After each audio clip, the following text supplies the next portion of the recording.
Pada tanggal 21 Agustus 2021, KRI Golok dengan nomor lambung 688 diluncurkan. Peluncuran tersebut dilakukan oleh Kepala Staf Angkatan Laut Laksamana TNI Yudo Margono.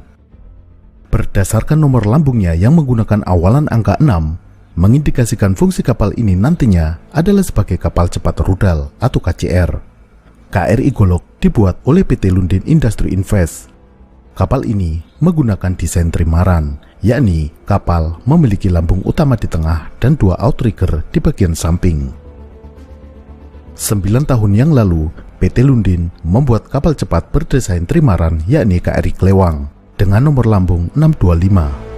Sayangnya, belum genap 1 bulan diresmikan, KRI Klewang terbakar. Akibat kebakaran ini, KRI Klewang mengalami total loss, ludes sama sekali. Setelah insiden kebakaran tersebut, PT Lundin berencana membuat kapal pengganti yang disebut sebagai Klewang 2. Klewang 2 awalnya direncanakan selesai tahun 2017, namun kemudian molor hingga tahun 2019. Tahun 2019 ternyata kapal belum juga diluncurkan. Akhirnya, pada bulan Agustus 2021, kapal berhasil diluncurkan dengan nama KRI Golok. Peluncuran tanggal 21 Agustus hanyalah peluncuran dari galangan kapal ke laut. Kapal masih harus menjalani berbagai tes sebelum diserahkan ke TNI Angkatan Laut. Sebagaimana pendahulunya, KRI Golok juga menggunakan material komposit fiber karbon. Kelebihan material ini adalah bobot yang ringan sehingga mampu meningkatkan kecepatan kapal.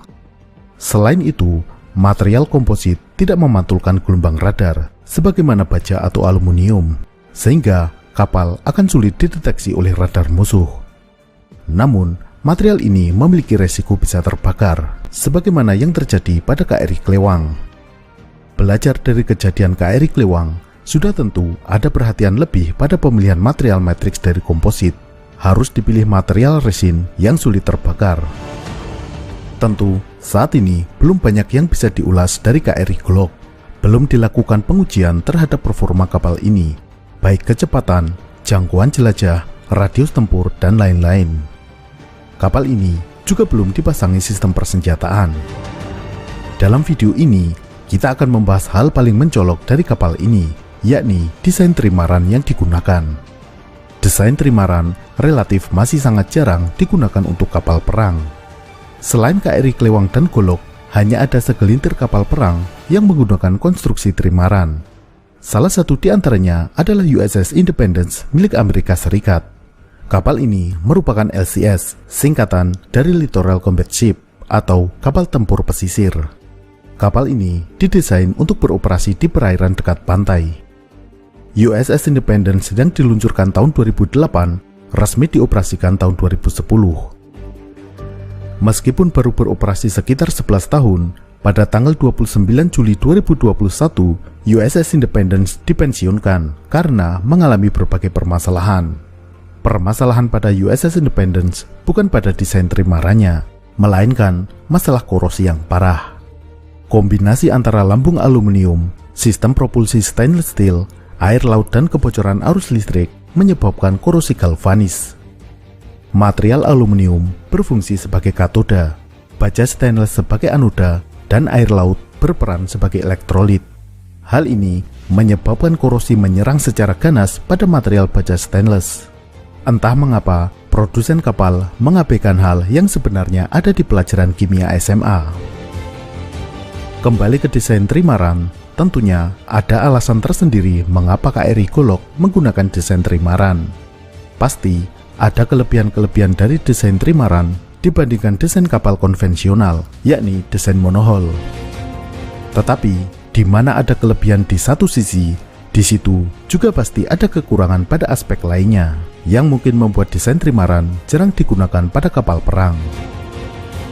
Apa saja kelebihan dan kekurangan dari desain trimaran pada kapal? Mari kita membahasnya. Kapal dengan desain trimaran memiliki 3 lambung yang terdiri dari lambung utama di bagian tengah dan 2 lambung penyetabil di samping kanan dan kiri.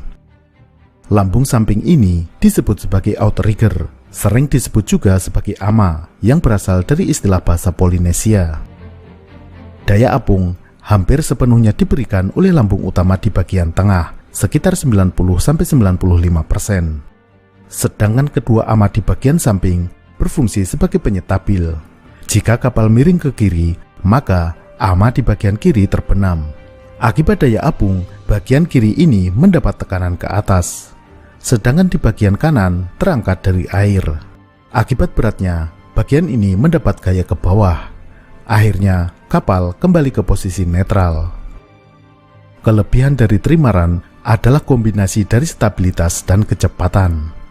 Pada kapal dengan desain monohull atau lambung tunggal, desainer kapal harus menyeimbangkan dua aspek yang saling berkonflik, yakni kestabilan dan kecepatan. Jika ingin membuat kapal yang stabil, maka lambung kapal harus dibuat lebar.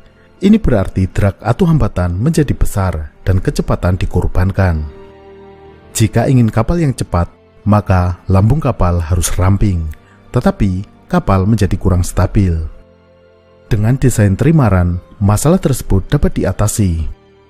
Lambung utama kapal bisa dibuat sangat ramping sehingga meminimalkan drag, dan kestabilan tetap terjaga dengan adanya dua outrigger atau ama di bagian samping.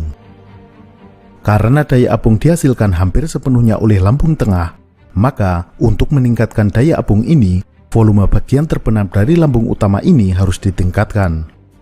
Untuk meningkatkan volume, pilihannya adalah lambung diperpanjang, karena jika diperlebar akan menambah drag. Maka, kapal trimaran umumnya lebih panjang dibandingkan kapal monohull dengan bobot yang sama. Ukuran yang panjang ini memiliki keuntungan dan juga kerugian. Kerugiannya adalah makan tempat, terutama saat bersandar di pelabuhan. Namun, keuntungan dari lambung yang lebih panjang adalah mengurangi gerakan pitch dari kapal, yakni gerakan naik turun. Ketika melewati ombak yang tinggi, bagian haluan kapal tidak terlalu bergerak naik turun. Kelebihan berikutnya dari desain trimaran adalah dek kapal bisa dibuat lebih luas. Tentu, banyak keuntungan yang didapat dengan adanya dek yang luas ini. Selain kelebihan-kelebihan di atas, desain trimaran tentunya juga memiliki kekurangan. Yang pertama adalah dalam hal manufaktur. Pada trimaran terdapat cross-deck yang menghubungkan antara main hull dengan kedua outrigger. Perlu perhitungan yang lebih rumit dan proses manufaktur yang lebih kompleks untuk membangun struktur kapal trimaran. Hal ini pada akhirnya bermuara pada biaya. Kemudian, kelemahan utama pada kapal trimaran konvensional adalah tidak memiliki kemampuan self-righting. Kapal trimaran memang lebih stabil, tidak mudah miring ke kiri atau ke kanan. Namun, kestabilan ini selama kemiringan tidak melebihi 35 derajat.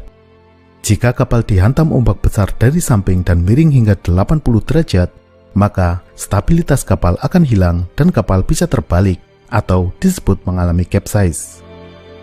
Beberapa kapal dengan desain monohull memiliki kemampuan self-righting, yakni meskipun miring atau terbalik karena digulung ombak, kapal bisa kembali ke posisi tegak dengan sendirinya. Kapal berdesain trimaran tidak memiliki kemampuan self-righting. Ketika terbalik, maka akan tetap terbalik, tidak akan bisa kembali tegak dengan sendirinya.